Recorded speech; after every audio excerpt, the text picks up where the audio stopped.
ها دابا انت جيتي باش دير الدوره التكوينيه. يلا غمض عينيك، تنفس مزيان هكاك. تخيل راسك عندك بزاف ديال الفلوس، تخيل راسك قوي. قول انا قوي، انا قوي. خرج السبع الكيل داخل ديالك. سمعتي الصوت ديالو؟ ها انت دابا واجد باش تنجح وتمشي بعيد في حياتك، وهذا هو قانون الجذب. حل عينيك اسيدي، حل عينيك. مبروك عليك، راك ساليتي الدوره التكوينيه ديالك. راه خلصني. سلام. الا قلبتي في الدورات التكوينيه والمحاضرات اللي كيديروهم الناس ديال الكوتشينغ والتنميه الذاتيه والبشريه، غتلقاهم كلهم كيهضروا على قانون الجذب. غمض عينيك، تخيل راسك زوين وها انت زوين. واش هادشي بصح؟ واحد السيد سميتو وولكر اتكنسون. هذا السيد هو واحد من اكثر الناس في العالم وفي التاريخ اللي طبقوا وعاشوا بهذا قانون الجذب. واحد الوقيته كان وصل لمستوى ديال انه فعلا غارق في المشاكل، الخدمه ما بقاش خدام، حياته مرونه، عنده مشاكل صحيه، بزاف الامراض جمعوا عليه، عنده مشاكل نفسيه، لدرجه انه شحال من مره فكر وجرب انه ينتحر. ولكن نهار عرف وفهم قانون الجذب وبدا كيطبقه في حياته شويه بشويه، بداو كيتحلوا المشاكل اللي عنده وتبدلت حياته 180 درجه. ومن بعد هذا السيد ولا بخير ووصل انه يعيش شي بركات ديال الراحه النفسيه، ولا هو كيكتب وكيدير محاضرات وعروض وكتوبه على قانون الجذب. ملايين الناس كتبعو كتقرا له، ملايين الناس كيتانسبيراو منه من القصه ديالو والافكار اللي خلاها. ويليام اتكنسون كيقول في الخلاصه ديال التجربه ديال حياته كامله ان الانسان الى امن بالقدرات ديالو وشفت الايجابيه اللي فيا واللي كاينه في المحيط ديالي وعرفت البوتنسيال اللي عندي وداكشي اللي عطاني الله سبحانه وتعالى، غادي نقدر نتغلب على المشاكل اللي عندي كامله في حياتي، وغادي نقدر نكون بخير وغنوصل لاعلى مستويات الراحه النفسيه الممكنه. دابا واش هادشي بصح؟ واش كاين شي حاجه سميتها قانون الجذب، ولا هاد الناس ديال التنميه البشريه والكوتشينغ عاطلقينها علينا وانا واحد منهم؟ في هذا الفيديو غنفضح كلشي، سمحوا لي الناس الكوتشينغ، ولكن راه خصني نقول الحقيقه. غنستاهل منك الجدار، ثقه في المنتوج، وغنتسناك انك تبارطاجي الفيديو من دابا باش ما تنساش. نقولوا بسم الله. في الاسلام عندنا واحد المبدا رائع كنظن كلنا كنعرفوه، وشخصيا كنامن به وكنطبقه في حياتي ما امكن، وكنصح به الناس اللي كنعرفهم. هذا المبدا كيقول تفاءلوا خيرا تجدوه. كاين بعض الناس كيقولوا ان هذا راه حديث نبوي، وهذا الشيء ما كاينش، ولكنه مبدا ما كيتعارضش مع داكشي اللي جا به الاسلام، بالعكس هو مبدا رائع ماشي في نفس السياق. وهذا المبدا هو قانون الجذب. الانسان المؤمن الحقيقي كيشوف الخير في كل حاجه كتوقع له، وكيف ما قال الحبيب عليه الصلاه والسلام عجبا لامر المؤمن ان امره كله له خير. الا وقعت ليه شي حاجه زوينه كيفرح بها، كينشط وكيقول الحمد لله عليها، وكيطلب سيدي ربي ان داك الحاجه تبقى وتستمر. والا وقعت ليه شي حاجه خايبه كيصبر وكيحتسب وكيقول لعله خير، وكيتسنى الفرج يجي من عند الله، حيث هو سبحانه وتعالى اللي قال ان مع العسر يسرا، وما قالش سبحانه وتعالى ان بعد العسر يسرا، لا، قال ان اليسر كيجي مع العسر مباشره لاصق فيه. وقال هذه الايه هذه جوج المرات، يعني هذه الهضره ما فيهاش شك. وطبعا احنا ما غاديش نشكوا في كلام الله سبحانه وتعالى، ولكنه هو سبحانه وتعالى بغى يطمئننا، بغى يريحنا، حيت عارف ان الانسان فاش كيكون في حاله ضيق والعسر ومزير التفكير ديالو كيولي سلبي شي شويه. هذا علاش هو سبحانه وتعالى اكد لينا وقال لنا جوج المرات ان مع العسر يسرا. مولانا سبحانه وتعالى اللي خلقنا وخلق الكون اللي احنا فيه، هو سبحانه بغانا نثق فيه ثقه عمياء، ثقه ما فيها الشك نهائيا، واكد لنا جوج المرات انه مع العسر كيجي اليسر. دونك الواحد الا كان عايش شي عسر كيف ما كان المستوى ديالو يصبر، يستحمل، يحاول انه يتقاتل في الدنيا ويتسنى الفرج منه سبحانه وتعالى.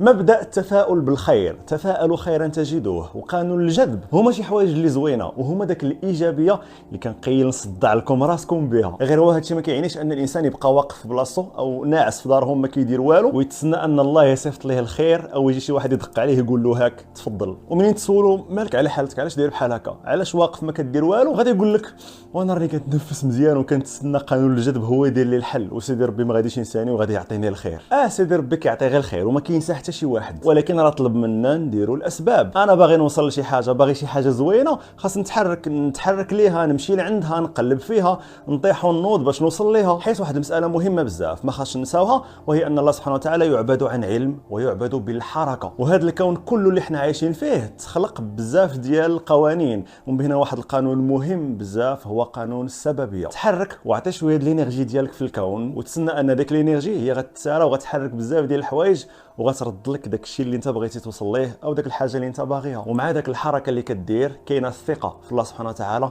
اللي خلقك وخلق الكون كامل، ومتاكد انه ما غاديش ينساك، ومتاكد انه غادي يعاونك ويسهل لك الطريق باش توصل لذاك لوبجيكتيف ديالك. في نظري المتواضع قانون الجذب هو داك الارتباط الوثيق العميق بيننا وبين الله سبحانه وتعالى، حيت فاش غتعيش وانت عارف ومقتنع ان الله سبحانه وتعالى معاك وقريب منك وعارف كل حاجه كديرها وانت ثايق فيه ومتاكد انه غادي يعاونك، هو فعلا راه غادي يعاونك، غادي يسهل لك الامور وغادي يقربك من داكشي كامل اللي انت باغيه. وسواء وقعوا لك حوايج زوينه غتفرح بها وتقول الحمد لله، او حتى فاش غتعيش شي مواقف واحداث ومشاكل وضغوطات خايبه غتقول الحمد لله وغتسنى انه موراها غادي يجي الخير.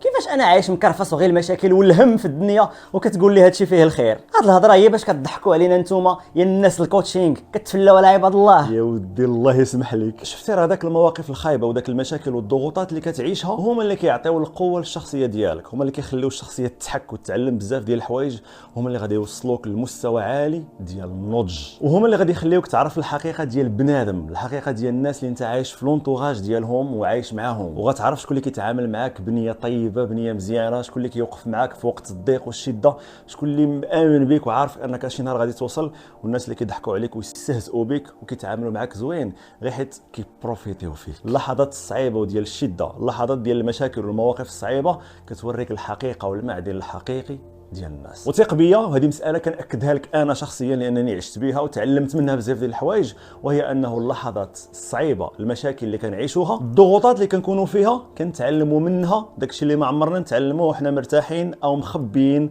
او هاربين من المشاكل. وفاش كتضرب تماره وكتوصل للهدف ديالك كتفرح به فرحه حقيقيه، حيت نهار كتوصل كتشوف موراك بزاف ديال التماره دوزتيها، بزاف ديال التكرفيص، بزاف ديال المعاناه اللي ما حس بها حتى شي واحد، وبالتالي المتعه ديالك كتكون متعه ديال بصح. ومن ناحيه اخرى قانون الجذب ما كيعنيش انه انا بغيت 100 مليار غادي نغمض عيني نتنفس مزيان ونبقى نقول يا ربي بغيت 100 مليار 100 مليار 100 مليار 100 مليار 100 مليار. غادي يجي الفاكتور ويدق عليك، السلام عليكم انت هو سي فلان، راه وصلتك واحد الكليه فيها 100 مليار، هي كنت اللي طلبتيها، تفضل 100 مليار ديالك. قانون الجذب الحقيقي كيعني انك خاصك تثق في القدرات ديالك، واصلا خاصك تعرف هاد القدرات شنو هي، شنو هما الحوايج اللي ميزك بهم الله سبحانه وتعالى وعطاهم لك وما كاينينش عند الناس الاخرين. وفاش غتعرف هاد القدرات ديالك غتبني واحد الهدف كبير غتحاول تقاتل باش توصل ليه، وهذا الهدف غدير اي حاجه على قبله، غطيح وتنوض وتقرا وتتعلم وتسهر بالليل وتفيق بكري ودير اي حاجه باش تقرب من هذا الهدف. انا بغيت 100 مليار. عرفت، هذا لوبجيكتيف كتحطو قدام عينيك وكتقاتل باش تقرب منه وتوصل ليه. في كل حركه كديرها كتقرب منه اكثر وكيوقع الجذب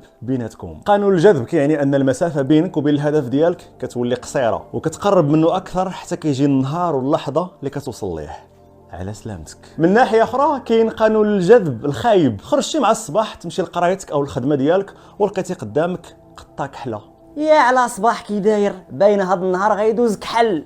الدماغ كيتبروغرام على هذه الفكره وكيقتنع باللي النهار غيدوز خايب وكيولي يقلب على اي حاجه تبت ليه هذه الفكره. اذا غتلقى راسك دغيا كتعصب، ما حاملش راسك وما كرهتيش ان النهار يتسالى دغيا، كتقلب على المشاكل ومركز غير مع الحوايج الخايبه والمواقف الخايبه والناس الخايبين اللي كتلاقاهم في النهار. واخا يوقعوا لك حوايج مزيانين ما غتركزش معاهم، حيت انت اختاريتي تركز مع الحوايج الخايبه وبروغراميتي راسك انك تعيش نهار خايب. وكاين اللي كيوصل لمستوى ديال انه كيبروغرامي راسو على اساس ان حياته خايبه وكيبقى يقول انا ما صالح لوالو، انا انسان فاشل. هاد الهضره هي تطبيق خايب ديال قانون الجذب، حيت غتولي تشوف الفشل ديالك في كل حاجه، ونهار توقع لك شي حاجه زوينه ما غتقبلهاش وغتقول غير دايزه انا ما نستاهلش، انا فاشل. او شي نهار غتكون ضاحك وناشط وغتقول مع راسك هاد الضحك باينه غادي يخرج مني كله وغيرجع عليا بالندامه. انت ماشي فاشل وحياتك ما خايباش كيف ما كيبان لك، يكفي انك تشوف لونطوغاج ديالك بنظره حقيقيه ماشي نظره سوداويه. شوف الحقيقه ديال لونطوغاج ديالك، شوف الحوايج اللي عندك،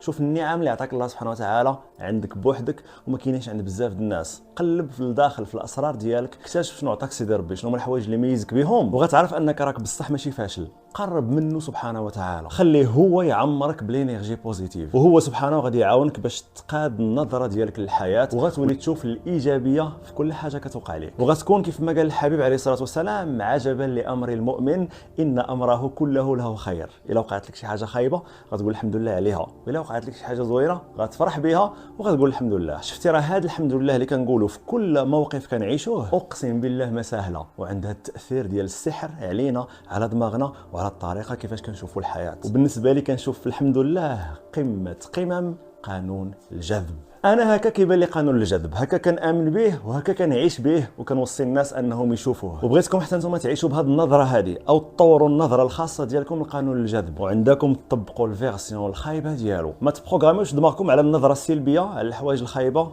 على الفشل. ممكن نطيح ولكن هادشي ما كيعنيش انني فشلت، بالعكس هادشي كيعني انني طحت باش نوض اقوى، باش نتعلم، باش نستافد، باش شخصيتي تقوى، باش ناخذ النضج. نتوما شنو هو الراي ديالكم في هذا قانون الجذب؟ شنو كتعرفوا عليه؟ شنو هي النظره الخاصه ديالكم ليه؟ واش عمركم حضرتوا شي دورات كوينيه دايرها شي كوتش وهضر لكم على هذه المسائل هذه، او عطاكم شويه ديال الوهم؟